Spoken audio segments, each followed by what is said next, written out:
નમસ્કાર વિદ્યાર્થી મિત્રો, કેમ છો બધા? મજામાં? જ્ઞાનનગરી મોડર્ન સ્કૂલની યુટ્યુબ ચેનલ ઉપર આપ સર્વ વિદ્યાર્થી મિત્રોનું હાર્દિક સ્વાગત છે. વિદ્યાર્થી મિત્રો, ધોરણ 11 ભૂગોળ વિષયની અંદર આપણે છેલ્લા લેક્ચરની અંદર વાત કરી હતી પાઠ નંબર 4ની ભૂકંપ અને જ્વાળામુખીની. બરાબર છે. આપણે છેલ્લા લેક્ચરની અંદર જોયું તો તમે કે ભૂકંપ કોને કહેવામાં આવે છે, ભૂકંપના મુખ્ય કારણો કયા કયા છે. બરાબર છે. ભૂકંપની જે સર્જનાત્મક અસરો જે છે તેની પણ આપણે વાત છે એ કરેલી છે. ત્યાર પછી આપણે જ્વાળામુખી એટલે શું, બરાબર છે, જ્વાળામુખી કોને કહેવામાં આવે છે, જ્વાળામુખીના પ્રસ્ફોટનની પ્રક્રિયા થવાના કારણો છે એ કયા કયા છે, બરાબર, અને જ્વાળામુખીના પ્રકારો, અને છેલ્લે આપણે ચર્ચા કરી હતી જ્વાળામુખી સર્જનાત્મક અસરો છે એ કઈ કઈ છે. બરાબર, જેના વિશે આપણે ગયા લેક્ચરની અંદર વિદ્યાર્થી મિત્રો આપણે વાત કરી હતી, અને તમે ઘરે પણ એનું વાંચન છે એ કરેલું હશે. ખાસ મારે તમને કહેવાનું છે કે તમે સાથે સાથે અમુક જે ટોપિક લાગતા હોય એની સાથે અંડરલાઇન કરતા જવાનું છે. બરાબર છે. અને પોતાની નોટબુક જે છે એની અંદર સાથે સાથે અમુક ટોપિક સાથે લખતું જવાનું છે, જેથી કરીને તમને યાદ રહે. બરાબર છે. એ આપણે ભૂલવાનું નથી. પરીક્ષા છે વિદ્યાર્થી મિત્રો હવે નજીક આવી રહી છે. બરાબર, જે આપણને ખ્યાલ છે. તૈયારી આપણે હવે વધારવાની છે, વાંચન છે વધારો, જેથી કરીને એક્ઝામની અંદર તમને પ્રોબ્લેમ ન આવે.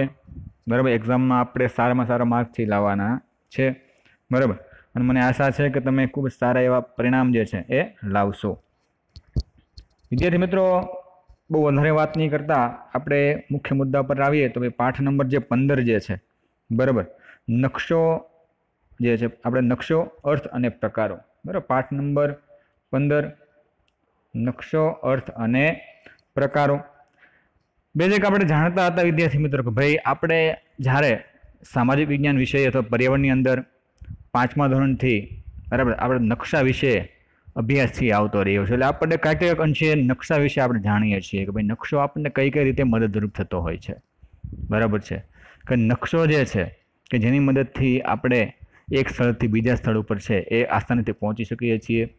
આપણને નકશા વડે યોગ્ય માર્ગદર્શન પણ પૂરું પાડવાનું કામ જે છે એ નકશો કરે છે. બરાબર, એટલે નકશો આપણે એનું સ્વરૂપ છે એ કેવું હોય છે. બરાબર, નકશાનો અર્થ હું કયો છે, નકશાના અલગ અલગ પ્રકારો પણ પડે છે. બરાબર, એ પ્રકારોની પણ આપણે ચર્ચા કરવાની છે.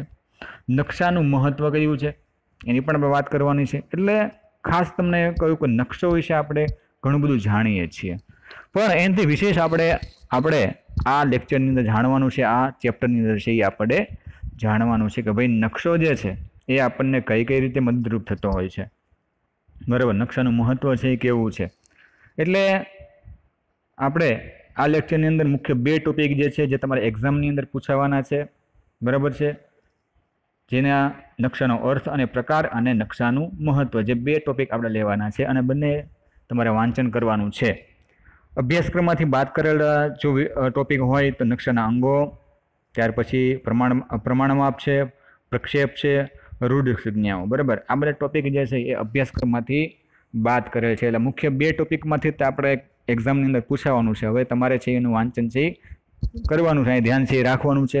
બરાબર, તો આપણે પાઠની શરૂઆત કરીએ. મુખ્ય 2 ટોપિકની ચર્ચા કરશું આપણે, નકશાનો અર્થ અને પ્રકાર. બરાબર છે.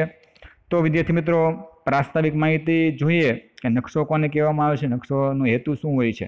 બરાબર, તો સ્ટાર્ટ કરીએ. બરાબર, તમારે પાઠ્યપુસ્તક છે એ પણ તમારી સાથે છે રાખવાનું છે, ખુલ્લું રાખવાનું છે. બરાબર, જેથી કરીને તમને તેની મારી સાથે સાથે તમે પણ પાઠ્યપુસ્તકની અંદર છે જોતા જાઓ, અમુક વસ્તુ તમને લાગતી હોય ને અંડરલાઇન છે કરતા જાઓ. બરાબર, જેથી કરીને આપણને એક્ઝામમાં નો પ્રોબ્લેમ થાય. ઓકે, તો વિદ્યાર્થી મિત્રો નકશા વિશે આપણે જોઈએ તો વિદ્યાર્થી મિત્રો તમે જાણો છો કે ઘણા વિદેશી સહેલાણીઓ આપણા દેશના જુદા જુદા પ્રવાસન સ્થળોની મુલાકાત છે લે છે. બરાબર, એટલે આપણને એવું થતું હોય કે ભાઈ નકશાની મદદથી તમે જુઓ કે ભાઈ ઘણા બધા વિદેશી જે લોકો છે, બરાબર, એ પણ ભારતની મુલાકાતે આવે છે. શું કામ? કે ભાઈ ભારતના જે મેપ જે છે, બરાબર, ભારતનો નકશો જોઈને એની અંદર કઈ કઈ વસ્તુઓ છે, શું છે, એ બધી વસ્તુઓ જોઈને અલગ અલગ નકશાઓમાં આપણું સ્થાન જે છે દર્શાવેલું છે. બરાબર. એટલે અલગ અલગ પ્રવાસનની સ્થળની મુલાકાત તો લે જ છે. તેઓ પ્રવાસન સ્થળોના ભૌગોલિક વિસ્તારથી અજાણ્યા હોવા છતાં સ્વયં નિર્ધારિત સ્થળો સુધી ખૂબ જ સરળતાથી પહોંચી જાય છે. બરાબર. મેં તમને અગાઉ કીધું એમ કે નકશો જે છે આપણને એક સ્થળેથી બીજા સ્થળ ઉપર પહોંચવા માટે મદદરૂપ થાય છે, એ આપણે જાણીએ જ છીએ. બરાબર. આપણે જંગલની અંદર ગયા હોય અથવા તો કોઈ પણ અજાણ્યા રસ્તે આપણે જ્યારે ભૂલા પડીએ તો આપણે શું કરતા હોઈએ છીએ કે આપણે અત્યારના સમયમાં તો આપણને ખ્યાલ છે, પહેલાં તો હોકા યંત્ર હતું. બરાબર. અથવા તો એમ કહે નાકની દાંડી ઉપર છે સીધા સીધા જતું રહેવાનું, એ બધી કહેવતો હતી. પણ અત્યારના સમયમાં હવે ટેકનોલોજી યુગ આવી ગયો છે, એટલે આપણી પાસે શું છે, એન્ડ્રોઈડ ફોન હોય છે. એટલે કંઈ પણ રસ્તા આપણે ભૂલા પડ્યા હોય, બરાબર, તો આપણે પહેલાં તો કોઈને પૂછવાનું જ નથી હોતું. બરાબર. આપણે સીધા મેપની અંદર નકશાની મદદથી જોઈ લઈએ કે આ રસ્તો છે એ ક્યાં જાય છે, એટલે આસાનીથી આપણે એ રસ્તે છે એ પહોંચી જતા હોઈએ છીએ. એટલે અત્યારે તમે જો કોઈ પણ વ્યક્તિની જરૂર નથી આપણે. બરાબર. કોઈ પણ અજાણ્યા જગ્યા ઉપર તમારે જવું હોય, બરાબર, અજાણ્યા રસ્તા ઉપર તમે હો, તો આપણે સીધા જ તે મોબાઈલની મદદથી આપણે નકશા વડે, બરાબર, મેપનો ઉપયોગ કરી આપણે જે તે સ્થળ જે છે એનો રસ્તોથી આસાનીથી જાણી શકતા હોઈએ છીએ. એટલે નકશાનો ઉપયોગ પણ આપણે એ રીતે થતો હોય. બરાબર. એટલે વિદેશી જે પ્રવાસીઓ જે છે એને ખબર નથી, પણ એ નકશાની મદદથી તમે જુઓ કે ભારતના જે અમુક જે સ્થળો છે અજાણ્યા હોવા છતાં પણ તમે જુઓ કે નિર્ધારિત સ્થળો સુધી ખૂબ જ સરળતાથી આ બધા લોકો છે એ પહોંચતા હોય છે. તેનું કારણ શું? કારણમાં એટલું જ છે કે તેઓ એની પાસે પ્રવાસન સ્થળોનો નકશો છે. જો આપણને એવો પ્રશ્ન થાય કે ભાઈ આ વિદેશી પ્રવાસી લોકો જે છે એ ભારતમાં આવા જે અલગ અલગ જે સ્થળો છે કે જ્યાં અજાણ હોય તો પણ કઈ રીતે પહોંચી જતા હોય છે, આપણને એવો પ્રશ્ન થાય કે એનું કારણ શું હશે? જો અહીંયા આપણને કીધું કારણ માત્ર શું છે કે ભાઈ ભારતનો જે છે એ પ્રવાસન સ્થળોનો નકશો છે. જો અલગ અલગ મેં તમને કીધું નકશાના પ્રકારો વિશે આપણે વાત કરવાની છે, પણ વિદેશી જે લોકો છે એની પાસે શું છે આપેલું છે કે ભારતનો નકશો છે. બરાબર. પ્રવાસન સ્થળોનો નકશો છે, જેની મદદથી તે ભારતની અંદર પ્રવાસન સ્થળની મુલાકાત માટે આવી શકે છે. બરાબર. નકશા વાંચન દ્વારા તેઓ પોતાના પ્રવાસનનો હેતુ પાર પાડી શકે છે. બરાબર. વર્તમાનમાં પ્રવાસન ઉપરાંત બીજા અનેક પ્રકારના હેતુઓ સિદ્ધ કરવા નકશા ખૂબ જ ઉપયોગી ઉપકરણ બની ગયા છે. બરાબર. તો વાત કરીએ છીએ કે વર્તમાન સમયની અંદર પ્રવાસ ઉપરાંત બીજા અનેક પ્રકારના હેતુઓ, બરાબર, અહીં સિદ્ધ કરવા હોય તો નકશો છે વિદ્યાર્થી મિત્રો આપણને ખૂબ જ મદદરૂપ થતો હોય છે. બરાબર. તો મિત્રો આવો આપણે આ પ્રકરણ દ્વારા નકશા વિશે ઉપયોગી માહિતી છે એ મેળવીએ. બરાબર. કે નકશો છે આપણને કઈ કઈ રીતે મદદરૂપ છે એ થાય છે. બરાબર. નકશા વગર ભૂગોળ વિષયનો અભ્યાસ ઘણું કરીને શક્ય જ નથી. બરાબર. આપણે નકશો હોય, ભૂગોળ આપણે જ્યારે કોઈ પણ ભણતા હોય, આપણે સમાજ વિજ્ઞાનમાં તમે જોવો છો સામાજિક વિજ્ઞાનની અંદર પણ કે જ્યારે નકશા વિશે આપણે લાસ્ટમાં આવતું હોય છે, અભયારણ્યનો નકશો હોય છે, બરાબર, નદીઓનો નકશો હોય છે. એટલે ભારતના નકશાની અલગ અલગ નકશાઓ જે છે એના વિશે વગર ભૂગોળ જે છે ભૂગોળ વિષય છે અધૂરો છે એમ કહી શકાય. બરાબર. તો એ સરસ મજાની વિદ્યાર્થી મિત્રો વાત કરી છે. તો નકશા વગર ભૂગોળ વિશેનો અભ્યાસ છે ઘણું કરી શકાય તેમ નથી. વિશ્વના દેશોના ભૌગોલિક અભ્યાસ માટે જુદા જુદા પ્રકારના નકશાનો ઉપયોગ કરવામાં આવે છે. બરાબર. તો વિશ્વની અંદર પણ તમે જોશો તો અહીં વાત કરી કે ભૌગોલિક અભ્યાસ માટે, બરાબર, ભૌગોલિક અભ્યાસ માટે થઈને વિદ્યાર્થી મિત્રો અહીં જુદા જુદા પ્રકારે નકશાનો ઉપયોગ છે એ લોકો કરે છે. પૃથ્વી પરના બધા સ્થળોનો તુલનાત્મક કે પ્રત્યક્ષ રીતે ભૌગોલિક અભ્યાસ કરવો અશક્ય છે, પણ નકશો એક એવું ઉપકરણ છે કે જે બધા સ્થળો વિશેની સંપૂર્ણ માહિતી છે એ પૂરી પાડે છે. બરાબર. તો અહીં કીધું છે કે ભાઈ પૃથ્વી પરના બધા સ્થળોનો, બરાબર, બધા સ્થળોનો તુલનાત્મક કે પ્રત્યક્ષ રીતે ભૌગોલિક અભ્યાસ કરવો હોય અશક્ય છે, પણ નકશો એક એવું ઉપકરણ છે કે જેની મદદથી લોકો છે એની સંપૂર્ણ માહિતી છે એ મેળવી શકે છે. બરાબર. આ બધી વસ્તુ શેના કારણે શક્ય બની હોય છે વિદ્યાર્થી મિત્રો? તો કે ભાઈ નકશાના કારણે. બરાબર. એટલે જ ભૂગોળના અભ્યાસીઓ માટે નકશો વિશ્વની સંપૂર્ણ માહિતી આપતો સર્વગ્રાહી છે. બરાબર. નકશામાં પૃથ્વી સપાટીની તમામ વિગતોનું આલેખન સરળતાથી કરી શકાય છે. તો પૃથ્વી ઉપર તમે જોશો કે ભાઈ નકશાની મદદથી એવું કીધું છે તો પૃથ્વી સપાટીની તમામ વિગતો, બરાબર, આલેખ સરળતાથી કરી શકાય. કે આપણે તમે મોબાઈલની અંદર તમે જોવો છો અત્યારે કે ભાઈ આધુનિક ટેકનોલોજીની અંદર મોબાઈલની મદદથી આપણે નકશો છે મેપ તમે ખોલો તો એમાં ડિજિટલ અલગ અલગ એના પ્રકારો પણ પડે છે. બરાબર. નાઇટમાં તમે જ્યારે નકશો જે ખોલતા હો તમને ખ્યાલ છે કે ભાઈ બ્લેક આવી જાય છે. બરાબર. રાતનું વાતાવરણ આવી જતું હોય છે. ત્યાર પછી તમે સેટેલાઇટ તમે કરો તો સેટેલાઇટની અંદર તમે જુઓ કે ભાઈ આખું વૃક્ષો ક્યાં છે, ક્યાં કઈ રીતે જમીન છે, બધી જ વસ્તુ એની અંદરથી આપણે જોઈ શકતા હોઈએ છીએ, બરાબર. તો આ બધું શેના કારણે શક્ય બનતું હોય છે? નકશાના કારણે, બરાબર. કુદરતી તત્વો અને સાંસ્કૃતિક તત્વો, વસાહતો, પરિવહન માર્ગો, ઉદ્યોગો, ખેતી, સિંચાઈ, સંરચના સુવિધિ વગેરે આ બધા તત્વો પરસ્પર સંબંધ ધરાવે છે, બરાબર. એટલે નકશો તૈયાર કરતી વખતે આ વિગતો ચોક્કસપૂર્વક આલેખવામાં આવેલી છે, બરાબર. તો કોઈ પણ વસ્તુને તમે જો કીધું છે કે ભાઈ એટલે કે કોઈ પણ વસ્તુમાં તમે સમજવા માટે થઈને આપણે એનું આલેખન નહીં કરવું પડે, બરાબર.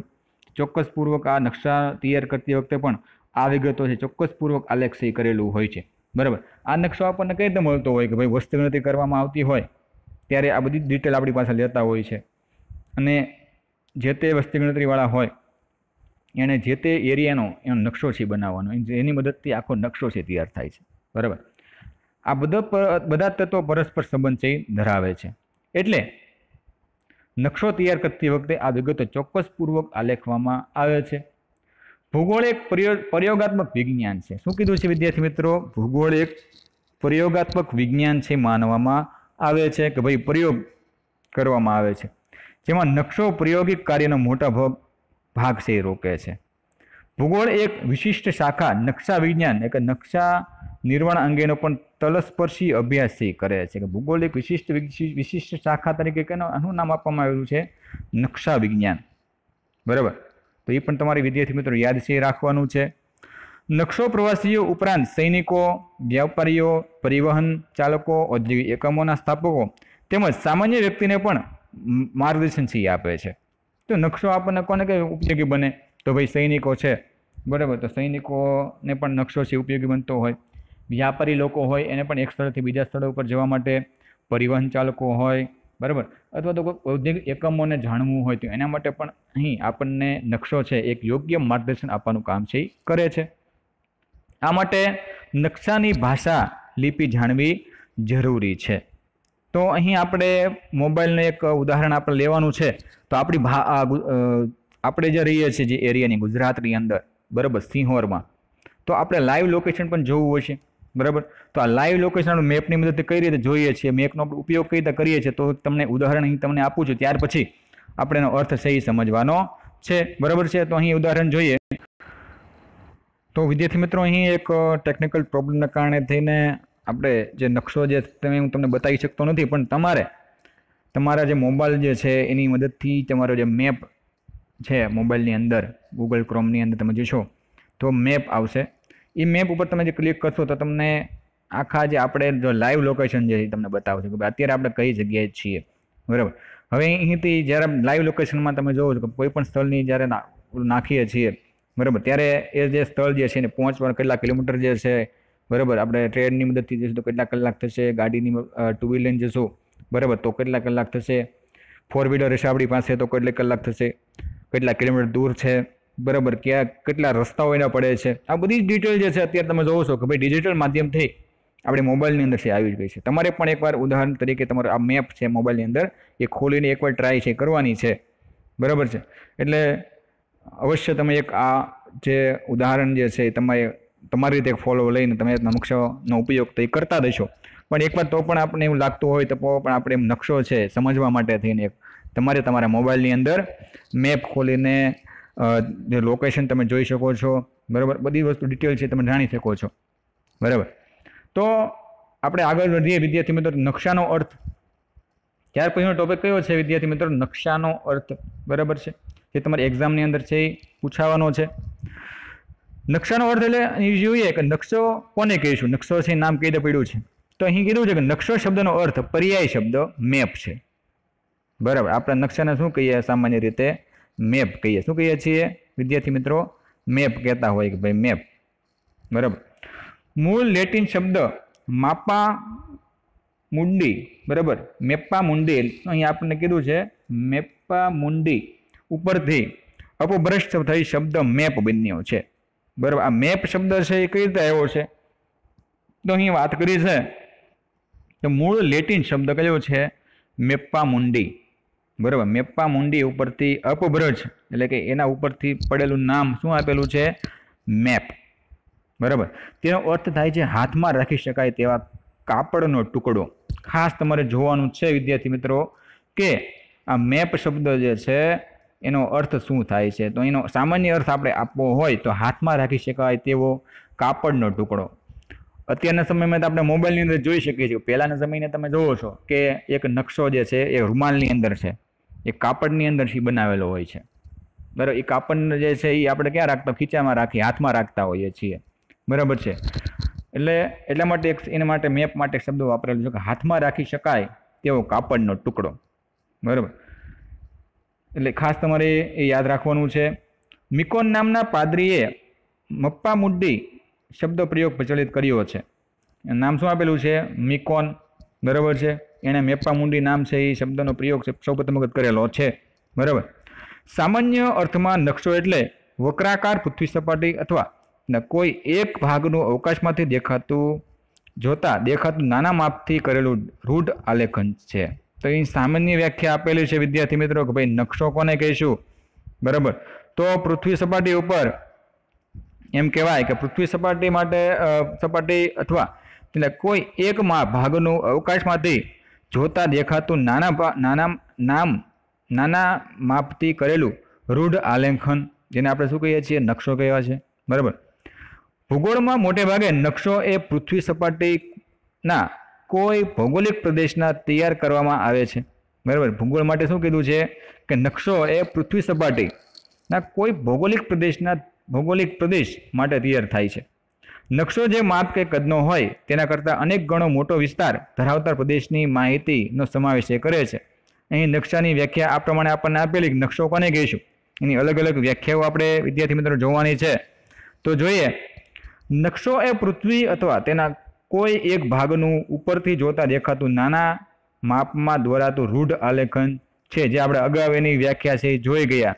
બરાબર। જેના વિશે આપણને ખ્યાલ છે કે ભાઈ નકશો એ પૃથ્વી અથવા તેના કોઈ એક ભાગનું ઉપરથી જોતા દેખાતું નાના માપનું દોરેલું રૂઢ આલેખન। બરાબર। આપણે જ્યારે નકશો જે છે આપણે હાથમાં હોય ત્યારે આપણને તમે જોવો છો કે હાવ નાની એવી વસ્તુ છે દેખાતી હોય છે। બરાબર। અથવા તો તમે એમ લાગે કે આ તો વસ્તુ અહીંયા જ છે, પણ ખરેખર વસ્તુ અહીંયા હોતી નથી, પણ આપણને એક રૂઢ આલેખન એનું આપેલું છે, દોરેલું છે, જેથી કરીને આપણને ખ્યાલ આવે કે આ જે વસ્તુ જે છે એની બાજુમાં આવેલું છે। બરાબર। આ શહેર છે એની બાજુમાં આવેલું છે। એવા આ તો ઉદાહરણો છે। બરાબર। એટલે નકશોની વ્યાખ્યા તમને સામાન્ય વ્યાખ્યા આપણને કીધી છે કે પૃથ્વી અથવા તેના કોઈ એક ભાગનું ઉપરથી જોતા, બરાબર, કોઈ એક ભાગ તમે ઉપરથી જોવો તો આપણને સાવ નાનું બતાય છે, એટલે એવું નાનું એવું દોરેલું જે આલેખન છે એમ કહી શકીએ। અથવા વક્રાકાર પૃથ્વીની સપાટીને કે તેના કોઈ એક ભાગનું ઉપરથી જોતા દેખાતું વિશિષ્ટ પ્રમાણમાં પ્રક્ષેપ પદ્ધતિને રૂઢ સંજ્ઞાઓ દ્વારા સપાટી પર તૈયાર કરેલું સાંકેતિક ચિત્ર, જેને આપણે શું કહીએ છીએ? નકશો કહેવામાં આવે છે। બરાબર છે કે ભાઈ નકશો એટલે કે વક્રાકાર પૃથ્વીની સમગ્ર સપાટીને કે તેના કોઈ એક ભાગનું ઉપરથી જોતા દેખાતું વિશિષ્ટ પ્રમાણમાં પ્રક્ષેપ પદ્ધતિને રૂઢ સંજ્ઞા દ્વારા સપાટી પર તૈયાર કરેલું સાંકેતિક ચિત્ર કીધું છે। બરાબર। અહીં આપણને શું કીધેલું છે? સાંકેતિક ચિત્ર। બરાબર। એને પણ આપણે નકશો કહીએ। ટૂંકમાં ખાલી યાદ રાખવું હોય તો યાદ રાખી શકાય કે ભાઈ નકશો એટલે કે સાંકેતિક ચિત્ર, જે આપણે સંકેત આપે। બરાબર।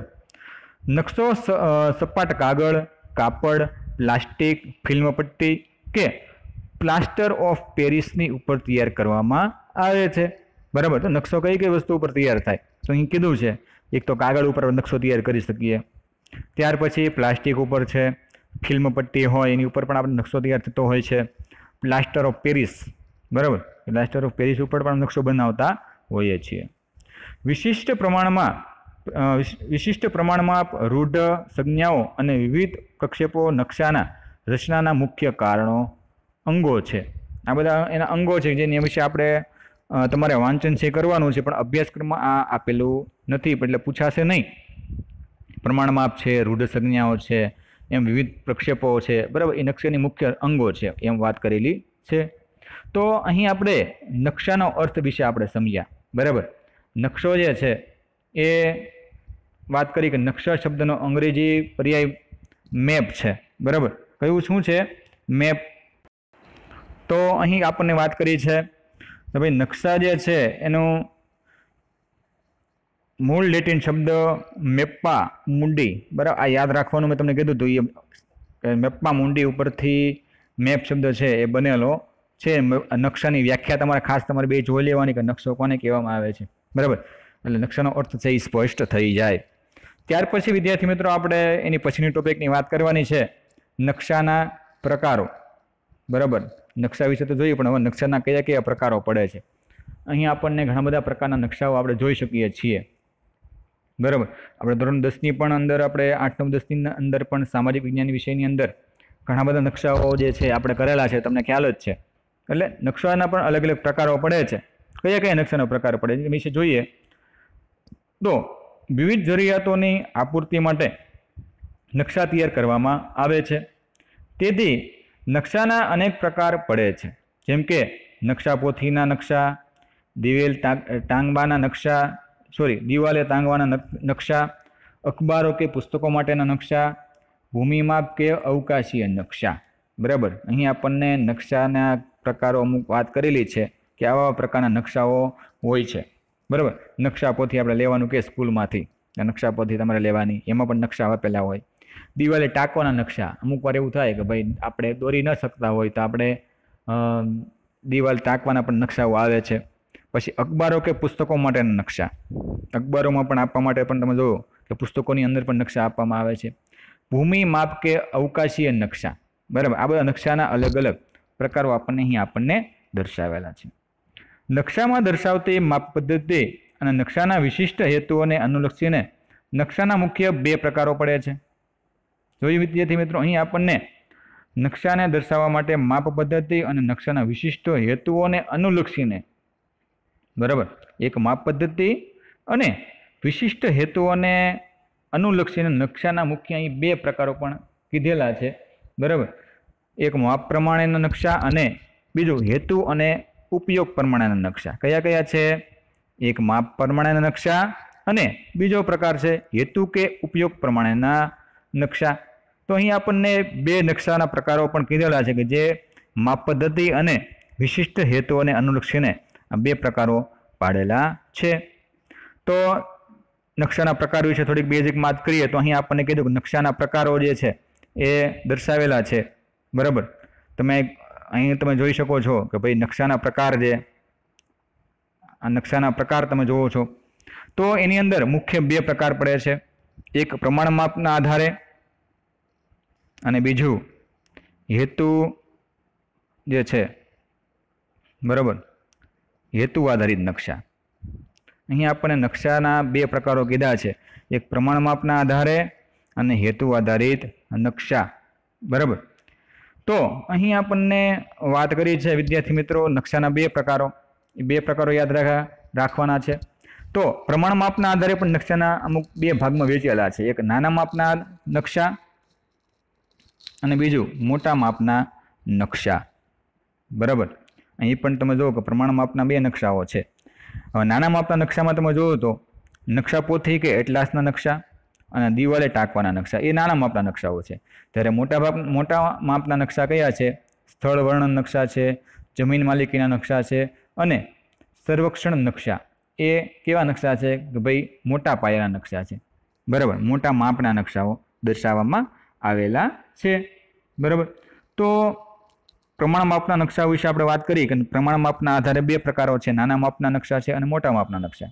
બરાબર, એ જે પ્રમાણે વિદ્યાર્થી મિત્રો અહીં આપણે હેતુ આધારિત નકશા વિશે જોઈએ તો હેતુ આધારિત નકશાઓના બે પ્રકારો છે। કંઈક હેતુ દર્શાવતો હોય જેને આપણે હેતુ આધારિત નકશા કહેવાય। બરાબર, સામાન્ય વ્યાખ્યા આપણને યાદ રાખવું હોય તો આપણે કહી શકીએ કે કાંઈક હેતુ એની પાછળ હોય। બરાબર, દાખલા તરીકે ભૂપૃષ્ઠ છે તો ભૂપૃષ્ઠ એનો હેતુ છે। ભૂસ્તરીય નકશા છે, જમીન પણ એક હેતુ કે જમીન આધારિત આપણે નકશા દર્શાવેલા છે। એટલે હેતુ આધારિત નકશા આપણને કીધેલા છે। તો એમાં આપણે બે પ્રકારો છે, પ્રાકૃતિક નકશા અને સાંસ્કૃતિક નકશા। બરાબર, એ બે પ્રકાર તમારે જોઈ લેવાના। પ્રાકૃતિક નકશાની અંદર જે પ્રાકૃતિક બાબતોનો સમાવેશ થતો હોય, દાખલા તરીકે ભૂપૃષ્ઠ નકશા છે, ભૂસ્તરીય નકશા, હવામાન અને આબોહવાના નકશા, જમીનના નકશા, કુદરતી સંપત્તિના નકશા, કુદરતી વનસ્પતિના નકશા, વન્ય પ્રાણી સંપત્તિના નકશા, જળક્ષેત્રીય નકશા અને અન્ય. બરાબર, એટલે કુદરત ઉપર બધા જ જે આધાર રાખતા હોય એવા પ્રાકૃતિક નકશાઓ જે છે અહીં આપણને દર્શાવેલા છે. એટલે બધા નકશાનો પ્રકારો છે. ત્યાર પછી સાંસ્કૃતિક નકશાની વાત કરી છે. બરાબર, તેની અંદર કૃષિ વિષયક નકશાઓ જે છે, બરાબર, કૃષિનો સમાવેશ થતા હોય. ત્યાર પછી ઔદ્યોગિક નકશાઓ છે, પરિવહનના નકશાઓ છે, વસ્તી વિષયક નકશા, લશ્કરી પ્રયોજનોના નકશાઓ, વસાહતના નકશા, રાજકીય નકશા, અવકાશીય નકશા અને અન્ય નકશાઓ. એટલે અહીં આપણે જોવો છો કે ભાઈ નકશા જે છે એ ઘણા બધા પ્રકારના નકશાઓ જે છે આપણને જોઈ શકતા હોઈએ છીએ. તો અહીં બંનેની આપણે થોડી ઘણી ડિટેલ આપેલી કે પ્રમાણ માપ પ્રમાણે નકશા આપણને કેમ કીધેલા છે, બરાબર, એના બે પ્રકારો કેમ પડે છે, એમાં કઈ કઈ વસ્તુઓ સમાવેશ થાય છે, એ જ પ્રમાણે હેતુ આધારિત નકશાઓ કેમ કહેવામાં આવે છે, બરાબર, એમાં પ્રાકૃતિક નકશા અને સાંસ્કૃતિક નકશા કઈ રીતે હોય છે એના વિશે થોડુંક ડિટેલમાં આપણે જાણવાનું છે. બરાબર, તો વાત કરીએ છીએ અહીં કે પ્રમાણ માપ પ્રમાણેના નકશા. બરાબર, પ્રમાણ માપ પ્રમાણે નકશા બે પ્રકારના હોય છે, એક નાના માપના નકશા અને બીજું મોટા માપના નકશા. બરાબર, અહીં બે પ્રકારો પાડેલા છે. જો આપણે પાસે બે નકશાઓ હોય જેમાંના એક નકશાનું પ્રમાણ 1 સેમી 50 કિમી છે અને બીજા નકશાનું પ્રમાણ 1 સેમી 100 કિમી છે. બરાબર, 1 સેમી જેમ 100 કિમી છે. બરાબર, આ બંને નકશાના પ્રમાણ માપની સરખામણી કરવાની હોય ત્યારે જે નકશાના પ્રમાણ માપનો છેદનો અંક એટલે કે જમીન પરનું અંતર દર્શાવતો એક અંક નાનો હોય તે મોટા માપનો નકશો કહેવામાં આવે છે. બરાબર, તો અહીંયા આપણે મોટા માપનો નકશો કેમ કહેવાય અને નાના માપનો નકશો કોને કહેવાય, તો વ્યાખ્યા આપણે સ્પષ્ટ કરી છે કે જેમાં એક નકશાનું પ્રમાણ માપ 1 સેમી જેમ 50 કિમી છે અને બીજા નકશાનું પ્રમાણ માપ 1 સેમી જેમ 100 કિમી છે. બરાબર, તો બંનેમાં ડિફરન્ટ છે, એકમાં 50 કિમી છે અને બીજામાં 100 કિમી છે. બરાબર, 100 કિલોમીટર છે. આ બંને નકશાના પ્રમાણ માપની સરખામણી કરવાની હોય ત્યારે જે નકશાના પ્રમાણ માપનો છેદનનો અંક એટલે કે જમીન પરનું અંતર દર્શાવતો અંક નાનો હોય, બરાબર, શું કીધું છે, જમીન પરનું છેદન દર્શાવતો અંક નાનો હોય તે મોટા માપનો નકશો કહેવામાં આવે છે. જેમાં એક અંક મોટો હોય તે નાના માપનો નકશો છે. બરાબર, એક અંક જો મોટો હોય તો નાના માપનો નકશો. બાકી અહીં જો વાત કરી છે કે ભાઈ જે નકશાનો પ્રમાણ માપનો છેદનો અંક એટલે કે જમીન પરનું અંતર દર્શાવતો હોય એ નાના હોય તે માટે તે મોટા માપનો નકશો કહેવામાં આવે છે. તો બંનેની અહીં આપણને સરસ મજાની વ્યાખ્યા છે એ સ્પષ્ટ કરેલી છે. મોટા માપના નકશામાં પૃથ્વી સપાટીના મર્યાદિત પરંતુ નાના વિસ્તારોને વધુ વિગતો સાથે દર્શાવવામાં આવે છે. અહીં શહેર, ગામ, તાલુકો, જિલ્લો વગેરેના નકશા છે એ આ પ્રકરણના છે. બરાબર, તો અહીંયા આપણને વાત કરી કે નાના વિસ્તારને દર્શાવતા ઘણા બધા જે નકશાઓ પૃથ્વી સપાટી ઉપર દર્શાવેલા છે, જે શહેર, ગામ હોય, તાલુકો હોય, જિલ્લા વગેરે નકશાના આ પ્રકારો અહીં આપેલા હોય છે. નાના માપના નકશામાં પૃથ્વી સપાટીનો વિશાળ વિસ્તાર દર્શાવવામાં આવે છે. જુદા જુદા દેશો કે ભૂમિખંડોના નકશા આ પ્રકારના હોય છે. બરાબર, નકશાપોથીના નકશા, ભીત નકશા આ પ્રકારના હોય છે. આ બધા પ્રકારના નકશા તમે જુઓ કે ભાઈ નાના અને મોટા પ્રકારના નકશાઓમાં સમાવેશ થતો હોય છે. બરાબર, એટલે બંને વાત કરી છે કે ભાઈ નાના જે માપના નકશાઓ કયા છે અને મોટા માપના નકશાઓ છે એ કયા કયા છે, તો બંને વિશે આપણે વાત કરી.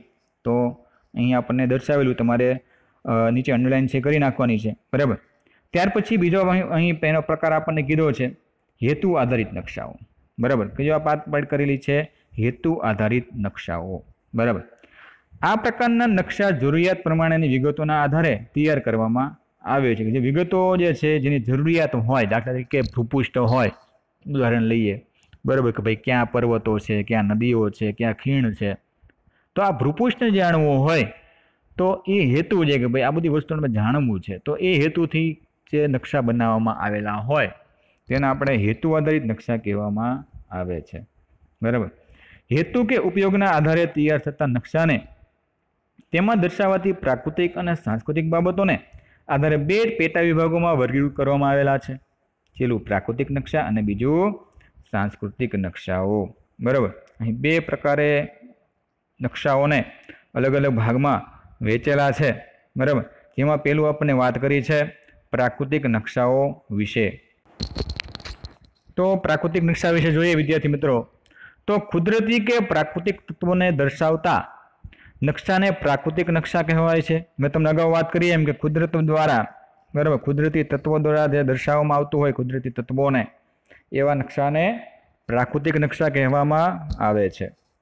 ભૂગોળમાં આ પ્રકારના નકશા વિશેષ મહત્વ ધરાવે છે કે ભૂગોળ વિશેનો જ્યારે વિદ્યાર્થી મિત્રો આપણે અભ્યાસ કરતા હોય ત્યારે આ ભૂગોળના અમુક જે આ પ્રકારના નકશાઓ છે એનું મહત્વ કાંક અલગ જ હોય છે। બરાબર, હવે આપણને થોડીક પ્રાકૃતિક નકશાઓ વિશે ટૂંકમાં માહિતી આપેલી છે, જે આપણે અવારનવાર જે છે આ બધા નકશાઓ જે છે સમજી ગયેલા છીએ, આપણને ખ્યાલ છે। બરાબર, એના વિશે અભ્યાસ પણ ડિટેલમાં આપણે કરેલો છે, પણ અહીં આપણને અમુક શોર્ટમાં, બરાબર, એની વિસ્તૃત માહિતી આપણને આપેલી છે। જોઈએ ફટાફટ કે એમાં પેલું તમે કીધું છે કે ભાઈ પ્રાકૃતિક બાબતની અંદર ભૂપૃષ્ઠના નકશા। બરાબર, કયા નકશા કીધેલા છે? ભૂપૃષ્ઠના નકશા।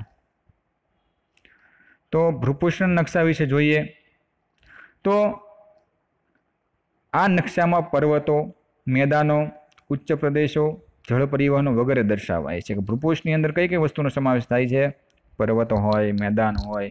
બરાબર, મેં તમને અગાઉ વાત કરી એમ કે એ બધું દર્શાવવું હોય એ હેતુથી નકશો તૈયાર કરવામાં આવતો હોય તેને ભૂપૃષ્ઠનો નકશો કહેવાય। બરાબર, હેતુલક્ષી નકશો કહેવામાં આવે છે। તો ભૂપૃષ્ઠના આધારે નકશા જે છે એના જે અમુક એની અંદર કઈ કઈ વસ્તુનો સમાવેશ થતો હોય તો ભાઈ પર્વતો છે, મેદાનો છે, ઉચ્ચ પ્રદેશો છે, બરાબર, જળ પરિવહન છે વગેરેનો। ત્યાર પછી બીજો એની વાત કરી છે પ્રાકૃતિક નકશાની અંદર હવામાન નકશો। બરાબર, કયો નકશાની વાત કરી છે? હવામાન નકશા વિશે, જેમાં હવાના તત્વો, તાપમાન, પવનો, વાતાવરણનું દબાણ, આર્દ્રતા વગેરેની દૈનિક સ્થિતિ દર્શાવાય છે। બરાબર, એટલે એવો નકશોને કેવું નામ આપવામાં આવેલું છે? હવામાનનો નકશો। બરાબર, તાપમાન હોય, પવન હોય, વાતાવરણ છે, આ બધા દ્રવ્યો દૈનિક સ્થિતિ જે છે દર્શાવતા હોય એવા નકશાને હવામાનના નકશા આપણે કહીશું। ત્યાર પછીનો પ્રકાર છે આબોહવાકીય નકશો। બરાબર, કયો પ્રકાર આપણને આપેલો છે? આબોહવાકીય નકશો, જેમાં આબોહવાના તત્વો, તાપમાન, વરસાદ, પવનો, વાતાવરણનું દબાણ વગેરેની લાંબા ગાળાની સ્થિતિ છે એ દર્શાવેલી છે। બરાબર, કે હવામાનમાં આબોહવાના નકશામાં તમે જુઓ કે તાપમાન હોય, વરસાદ હોય, બરાબર, પવનનું, વાતાવરણનું દબાણ હોય, આ બધી વસ્તુઓનો એની અંદર સમાવેશ કરેલો છે। ત્યાર પછી જમીનનો નકશો। બરાબર, અહીં આપણને શું કીધું છે? જમીન દર્શાવતો હોય, સોઇલ મેપ જેને કીધું છે। બરાબર, જેમાં જમીનની લાક્ષણિકતાઓ, જમીનના પ્રકાર, તેનો ઉપયોગ, જમીનનું વિતરણ દર્શાવતા હોય એવા નકશાને અહીં વિદ્યાર્થી મિત્રો આપણે જમીનના નકશા છે એ કહી શકશું।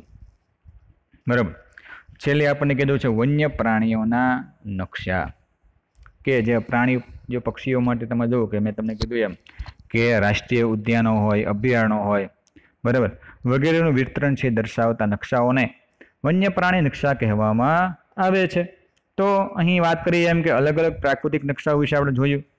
આ ઉપરાંત ખનિજો હોય, વનસ્પતિ હોય, ઘાસના મેદાનો હોય, જળ પરિવહન વગેરે કુદરતી સંસાધનો દર્શાવતા ભૂસ્તરીય રચના, સામુદ્રિક જળ વિસ્તારો, ખગોળીય વિગતો દર્શાવતા નકશાને પ્રાકૃતિક નકશા કહેવામાં આવે છે। તો અહીં શોર્ટમાં એની વ્યાખ્યા પણ આપણને દર્શાવેલી છે કે ભાઈ પ્રાકૃતિક નકશો એટલે કોને કહેવામાં આવે છે, તો એ પણ તમારે હાઇલાઇટ છે કરી નાખવાનું રહેશે કે ભાઈ ખનિજો હોય, વનસ્પતિ છે, ઘાસના મેદાનો છે, જળ પરિવહન છે વગેરે કુદરતી સંસાધનો દર્શાવતા ભૂસ્તરીય રચના, સામુદ્રિક જળ વિસ્તારો, ખગોળીય વિગતો દર્શાવતા નકશાને પ્રાકૃતિક નકશા કહેવામાં આવે છે।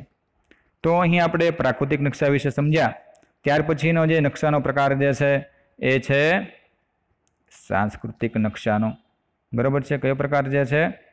સાંસ્કૃતિક નકશો। સાંસ્કૃતિક નકશો કોને કહેવામાં આવે છે? બરાબર, આ પ્રકારના નકશામાં માનવ સર્જિત વિગતોનું આલેખન કરવામાં આવે છે। બરાબર, જે નકશાની અંદર માનવ સર્જિત વિગતો દર્શાવેલી હોય તેને આપણે સાંસ્કૃતિક નકશો કહેવામાં આવે છે। તો એ તમારે હાઇલાઇટ કરી નાખવાનું છે કે ભાई मानव સર્જિત વિગતોનું આલેખન થતું હોય તેવા નકશાને सांस्कृतिक नक्शो કહેવામાં આવે છે।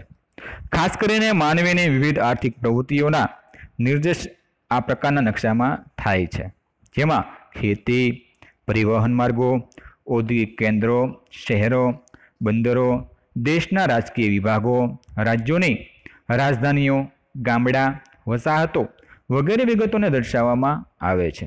તો અહીં આપણને કીધું છે કે ભાઈ માનવીની વિવિધ આર્થિક પ્રવૃત્તિઓ, બરાબર, કઈ પ્રવૃત્તિઓ કીધેલી છે? આર્થિક પ્રવૃત્તિઓ કઈ કઈ હોય એવા જ્યારે વસ્તુ દર્શાવતા હોય એમાં ખેતી છે, પરિવહન છે, શહેર, બંદર, બરાબર, આ બધી નીચે તમારે અંડરલાઈન કરી નાખવાની છે। રાજધાની છે, ગામડાઓ છે, વસાહતો, બરાબર, બધા જ વિગતોને દર્શાવતા હોય એવા નકશાને આપણે સાંસ્કૃતિક નકશા તરીકે ઓળખીએ છીએ। માનવ સર્જિત તત્વના આધારે આ પ્રકારના સાંસ્કૃતિક નકશા, ખેતી વિષયક નકશા, ઔદ્યોગિક નકશા, વસ્તી વિષયક નકશા વગેરે તૈયાર કરવામાં આવે છે, બરાબર। તો અહીંયા આપણને કીધું છે કે માનવ સર્જિત તત્વના આધારે આ પ્રકારના નકશાઓ થતા હોય છે। એમાં ઔદ્યોગિક નકશાઓ હોય, વસ્તી વિષયક નકશાઓ પણ એની અંદર સમાવેશ થતો હોય છે। વર્તમાનમાં કૃત્રિમ ઉપગ્રહો દ્વારા મળેલા વિગતોને કોમ્પ્યુટરની અદ્યતન તકનીકી સહાય વડે વધુ ચોક્કસાઈ ધરાવતા સેટેલાઇટ નકશા તૈયાર કરવામાં થવા લાગે। અત્યારના સમયમાં તમે જુઓ કે સેટેલાઇટ નકશાઓ પણ હવે બનવા લાગ્યા છે। એટલે નકશાઓ તમે જો પ્રાકૃતિક નકશા અને સાંસ્કૃતિક નકશાના પ્રકારો અહીં બે પ્રકારો પડે છે, જેની અંદર પણ વિસ્તૃત અલગ અલગ પ્રકારો જે છે એ નકશાની અંદર આપણને દર્શાવેલા છે। તો અહીં આપણને આગળ જોયો તો નકશાના અંગો જે તમારે અભ્યાસક્રમમાંથી વાત કરેલ છે, એટલે આપણે એની વિશે ચર્ચા નથી કરતા, પણ તમારે ઘરે જે છે એનું વાંચન છે એ ખાસ કરવાનું છે, બરાબર, જેથી કરીને તમને આઈડિયા છે એ આવે। ત્યાર પછી આપણે પ્રક્ષેપ છે, પ્રમાણમાપ છે, સ્થૂળ સંજ્ઞાઓ જે છે, આ બધા જે ટોપિકો જે તમારે અહીં આપણને અભ્યાસક્રમમાંથી વાત કરેલી છે, પણ અહીં છેલ્લો ટોપિકની વાત કરવાની છે આપણે નકશાનું મહત્વ, બરાબર, કે નકશો જે છે આપણને કઈ રીતે મહત્વ, કઈ રીતે ઉપયોગી બને છે, બરાબર। આપણને તમે તમારી રીતે પણ નકશા વિશે તમે પોતાનો ખ્યાલ છે આપી શકો છો। ઘણું બધું વર્ણન આપણે કરી શકીએ કે નકશો આપણને કઈ કઈ રીતે મદદરૂપ થતો હોય, એનું મહત્વ શું છે, બરાબર, એના વિશે આપણને ઘણો બધો ખ્યાલ છે એ હોતો જ હોય છે, બરાબર। તો વિદ્યાર્થી મિત્રો, નકશાનું મહત્વ વિશે આપણે જોઈએ કે નકશો આપણને કઈ કઈ રીતે મદદરૂપ છે એ થતો હોય છે। તમારે અમુક વસ્તુની નીચે હાઇલાઇટ થઈ કરતી જવાની છે। જોઈએ નકશાનું મહત્વ, તો પ્રાચીન કાળથી માંડી આજ સુધી નકશા માનવ જીવનનું અભિન્ન અંગ છે રહ્યું છે, કે પ્રાચીન સમયથી માંડીને અત્યાર સુધી વિદ્યાર્થી મિત્રો આપણે નકશાનો માનવ જીવનને એક અભિન્ન અંગ તરીકે બનાવવામાં આવેલું છે, રહેલું છે, કે ભાઈ આપણે કાંઈક રીતે નકશો જે છે એ આપણને મદદરૂપ છે એ થાય છે। ભૂગોળના અભ્યાસ માટે નકશો મહત્વનું ઉપકરણ છે, બરાબર, કે ભૂગોળનો જ્યારે વિદ્યાર્થી મિત્રો આપણે અભ્યાસ કરવો હોય ત્યારે આપણને નકશો કાંઈક રીતે મદદરૂપ છે એ થતો હોય છે। ઉપરાંત ઇતિહાસ, રાજ્યશાસ્ત્ર, અર્થશાસ્ત્ર, વનસ્પતિ અને પ્રાણીશાસ્ત્ર, ઇજનેરી, મિલિટરી વિજ્ઞાન વગેરે અનેક વિજ્ઞાનો કે શાસ્ત્રોના અધ્યાપન કાર્યમાં નકશા અતિ ઉપયોગી સાબિત થાય છે, બરાબર। આ બધી જ વસ્તુઓ મહત્વ છે, ભાઈ ઇતિહાસ હોય, રાજ્યશાસ્ત્ર છે, વનસ્પતિ છે, પ્રાણીશાસ્ત્ર છે, બરાબર, વિજ્ઞાન છે, શાસ્ત્રના અધ્યયન કાર્યમાં પણ નકશો અતિ ઉપયોગી આપણને સાબિત છે એ થતો હોય છે। તો એની નીચે તમારે અંડરલાઇન છે કરી નાખવાની છે, બરાબર। એટલે નકશો વિદ્યાર્થી મિત્રો જોવો છો કાંઈક રીતે આપણને મદદરૂપ છે થાય જ છે। આ વિષયોની લગતી માહિતીનું પ્રાદેશિક વિતરણ તેમજ વિશ્વના સંદર્ભના અર્થતંત્ર કરવા નકશો સહાયરૂપ છે એ આપણને બનતો હોય છે। એટલે આપણને ક્યાંક રીતે નકશો જે છે એ મદદરૂપ છે થતો જ હોય છે, બરાબર। નકશાનો સામાન્ય અને સાર્વત્રિક ઉપયોગ હોય તો તે સ્થળ કે પ્રદેશનું ભૌગોલિક સ્થાન જાણવા માટેનો છે, બરાબર। કોઈ પણ સ્થળનું ભૌગોલિક સ્થાન જાણવા માટે આપણને નકશો જે છે એ મહત્વનું સાબિત છે એ થાય છે। પ્રવાસન કે પર્યટન જવાનું હોય કે પછી વ્યાપાર માટે ચીજવસ્તુઓની લેવડ દેવડ અંગેની બાબતો હોય, સ્થળના અંતર જાણવા માટે નકશાની જરૂરી આવશ્યક પડવાની હોય છે, કે આપણે કાંઈ પણ પર્યટનમાં બહાર ગયા હોય, પ્રવાસનમાં ગયા હોય, બરાબર, એ ઉપરાંત વ્યાપાર માટે ચીજવસ્તુની લેવડ દેવડ માટે કાંઈક કામ કરતા હોય સ્થળના અંતર જાણવું હોય તો પણ વિદ્યાર્થી મિત્રો આપણને નકશો જે છે એટલું જ આવશ્યક છે એ હોય છે, બરાબર. એટલે એની આવશ્યકતા પણ એટલી છે, એટલે મહત્વ પણ એટલું જ છે, બરાબર. પોતાના સ્થળથી નિર્દિષ્ટ સ્થળ કેટલા અંતર આવે છે તેમજ ત્યાં પહોંચતા કેટલો સમય લાગશે તેની ઉપયોગ ઉગાઉથી માહિતી નકશા દ્વારા પ્રાપ્ત થશે. આપણે કોઈ પણ જગ્યા ઉપર જવું હોય તો આપણે તરત જ મેપની મદદથી કેટલું દૂર છે, કેટલો સમય લાગશે પહોંચતા, બધી જ વસ્તુ આપણે પહેલાં જાણી લેતા હોઈએ છીએ કે ભાઈ નકશાઓની મદદથી, બરાબર. તરત આપણો મોબાઈલ કાઢી અને એની અંદરથી આપણે તરત આ બધી ડિટેલ છે એ જાણતા હોઈએ છીએ, બરાબર. પછી આપણે એ સ્થળ ઉપર મુલાકાત માટે જતા હોઈએ, કેટલો સમય લાગશે તરત આપણને ખ્યાલ છે એ આવતો હોય. પણ શેના દ્વારા એ બધી વસ્તુ શક્ય બનતી હોય છે? નકશા દ્વારા, બરાબર. તેથી પર્યટકો, સહેલાણીઓ તેમજ વ્યાપારીઓને નકશો ભૂમિયાની ગરજ સારે છે, બરાબર. તો અહીં આપણને વાત કરી છે તો જો વ્યાપારી હોય, પર્યટકો અથવા સહેલાણીઓ જેવા લોકો હોય તેમજ વ્યાપારીને નકશો ભૂમિયાની ગરજ સારે છે. કારણ સમજાવો. આવો પ્રશ્ન આપણને પૂછે તો ભાઈ નકશાની મદદથી લોકો જોઈને પોતાનું એસ્ટિમેટ કાઢી શકે છે, પોતે એક જગ્યા ઉપરથી બીજી જગ્યા ઉપર આસાનીથી પહોંચી શકે છે, એની વિગતો જાણી શકે છે, બરાબર. એટલા માટે ભૂમિયાની ગરજ છે સારે છે એમ કહી શકીએ, બરાબર. નાવિકો, વિમાન ચાલકો, વ્યવસ્થાપન સાથે સંકળાયેલા વ્યવસ્થાપકો, લશ્કરી અધિકારીઓ, સૈનિકો માટે પણ નકશો ખૂબ જ ઉપયોગી છે. બધા જ લોકો જે છે એ નકશાનો ઉપયોગ છે એ કરે જ. નકશાની મદદથી જ તે એ એક જગ્યાએથી બીજી જગ્યા ઉપર જતા હોય, બરાબર. નાવિકો હોય તો એ હોડી લઈને તે જતા હોય છે, બરાબર, બોટ લઈને જતા હોય, પણ પોતે નકશાની મદદથી તે પોતે સ્થળ જોતા હોય છે. વિમાન ચાલકો હોય તો મેપ દ્વારા તે એક જગ્યાએથી બીજી જગ્યા ઉપર જતા હોય છે, મેપ એમાં પણ હોય છે. વ્યવસ્થાપન સાથે સંકળાયેલા વ્યવસ્થાપકો હોય અથવા તો લશ્કરી અધિકારીઓ હોય, સૈનિકો માટે પણ જે નકશો જે છે એટલો જ મહત્વનો જે સાબિત છે એ થતો હોય છે. હવે તો ટીવી અને સમાચાર પત્રો તથા સામાયિકોમાં પણ રોજબરોજની ઘટનાઓ, હવામાનની વિગતો અને આગાહી, રાજકીય કે સામાજિક સમસ્યાઓને નકશા સચોટ રીતે રજૂ કરે છે, બરાબર. અત્યારના સમયમાં તમે જુઓ કે રાજકીય હોય અથવા તો કોઈ પણ કેટલો વરસાદ છે, ભૂકંપ હોય તો કોઈ પણ રોજબરોજની ઘટનાઓ છે એ આગાહી પણ તમે જુઓ અત્યારે નકશાની મદદથી છે એ થતી હોય છે. રાષ્ટ્રીય કે સંસ્થાગત આયોજનો, વસાહતોનું નવ આયોજન કે વિસ્તરણ કરવું હોય તો નકશાની જરૂર છે એ પડે જ છે, બરાબર. આ બધી જ વસ્તુઓ માટે નકશો છે એટલો જ આપણને મદદરૂપ છે એ થતો હોય છે. નકશાની સૌથી નજીક સૌને જરૂર છે એ પડે છે, બરાબર. નકશો આપણને જાણીએ છીએ કે નકશો જે છે એ બધા જ લોકોને જરૂર પડતી એક વસ્તુ છે અત્યારના સમયની અંદર. આધુનિક સંશોધન યુગમાં નકશો સમૃદ્ધ સંશોધકો, અવકાશીય સંશોધકો તેમજ નવા ભૂમિ પ્રદેશોના સંશોધકોને આશીર્વાદરૂપ નીવડ્યો છે. કે અત્યારના સમયમાં બધા જ લોકો જે છે, બરાબર, એ બધા જ લોકોને એક આશીર્વાદનું રૂપ જો નીવડ્યો હોય તો આ નકશો છે, બરાબર. વર્તમાનમાં નકશાનો ઉપયોગ ન કરતું હોય તેવું એક પણ ક્ષેત્ર ભાગ્યે જ જોવા મળે. કે અત્યારે બધી જ વસ્તુ તમે જોવો છો શેની મદદથી થઈ ગયું છે? નકશાની મદદથી જ થઈ ગયું છે. એટલે અમુક એવા લોકો અમુક જ જોવા મળે કે જે નકશાનો ઓછો ઉપયોગ છે એ કરતા હોય છે. તો વિદ્યાર્થી મિત્રો, આપણે આ લેક્ચરની અંદર અહીં પાઠ જે છે એ પૂર્ણ કરીએ છીએ. મેં તમને કીધું એમ કે અહીં 2 ટોપિક આપણે વાત કરવાની હતી, એટલે 2 ટોપિકની મેં તમને વાત કરી છે, જેમાં નકશાનો અર્થ અને પ્રકાર, બરાબર, એ તમારે યાદ રાખવાનું છે. અને નકશાનું મહત્વ જ કેવું છે, બરાબર. નકશાનું મહત્વ જે છે એ ખૂબ જ આપણને શોર્ટમાં છે, એટલે એ તમને પણ યાદ રાખવામાં સરળતા રહેશે. એટલે 2 ટોપિક જ તે આપણે વાત કરવાની હતી, જે તમને સમજ્યા છો કે નકશાનો અર્થ છે એ નકશોની વ્યાખ્યા તમારે યાદ રાખવાની છે. નકશાના પ્રકારો, પ્રાકૃતિક નકશા અને સાંસ્કૃતિક નકશા વિશે આપણે અભ્યાસ કર્યો, જેની અંદર પેટા ઘણા બધા પ્રકારો છે એ પડે છે, જે તમારે યાદ રાખવાના છે. નકશાનું મહત્વ આપણે બધા જાણીએ જ છીએ કે અત્યારના સમયની અંદર નકશો છે એ આપણને કઈ રીતે મદદરૂપ છે એ થતો હોય છે, બરાબર. તો વિદ્યાર્થી મિત્રો, આપણે આ લેક્ચર જે છે એ પૂર્ણ કરીએ છીએ. હોમવર્કની અંદર તમારે પ્રશ્ન નંબર 1 જે સ્વાધ્યાયની અંદર, જેમાં પ્રશ્ન 3 જે છે નકશાનું મહત્વ, બરાબર છે, નકશાનું મહત્વ જે છે એ તમારે હોમવર્કની અંદર છે એ લખવાનું છે, બરાબર.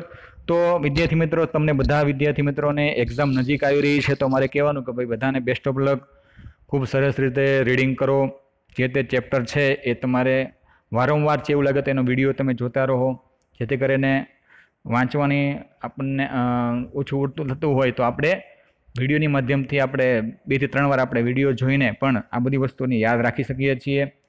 અમુક ટોપિક આપણને લાગતા હોય તો એ તમારે નોટબુકની અંદર છે એ લખી નાખવા, જેથી કરીને તમને એમાંથી સરળતા છે એ રહેશે વાંચવા માટે. બરાબર, વારંવાર એટલા માટે કહું છું કે તમને આ બધી જ વસ્તુ ઉપયોગી થશે.